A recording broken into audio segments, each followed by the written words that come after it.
Mara nyingi kwa misimu ya hivi karibuni timu za Zanzibar kwenye michuano hii, Mapinduzi imerudi tena, hii Muungano wamekuwa wakifanya vizuri, hasa nikizungumzia Mapinduzi wamekuwa wakisurprise. Kwa hiyo JKU anaweza kaenda pale kusurprise. Kwa hiyo sasa ita depend ni mchezo utakuwa namna gani.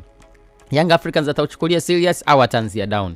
Akianzia down, JKU akitumia hiyo advantage, wanaweza wakaenda kufanya vizuri kwenye huo mchezo. Lakini kama Young Africans wachezaji wake wakijitoa kwa 80 mpaka 90, trust me, nafasi kubwa ya Yanga kuwa bingwa kwenye hiyo michuano, kwa sababu quality wise, kuanzia kwenye bench la ufundi kuja kwenye mchezo, kwenye mchezaji mmoja mmoja, kimbinu, kiufundi, Young Africans wako bora sana ukilinganisha na JKU. Kwa hiyo ndio inaweza ikawa advantage yao kubwa ya wao kuweza kwenda kutoa ubingwa, kwa sababu Young Africans hata wakitoa 60% tu, then ukaenda kulinganisha na 80% za JKU, si Young Africans wanakuwa bora kwa sababu ya ile quality ambayo wako nayo. Kwa hiyo ukiweka kwa mantiki hiyo, on paper Young Africans ana nafasi kubwa ya kuweza kutoa ubingwa wa michuano hii ya Muungano Cup, lakini still hauwezi ukawabeza au ukaacha kuzungumzia JKU namna ambavyo wanaweza wakasurprise kwenye mchezo na kutoa ubingwa pia.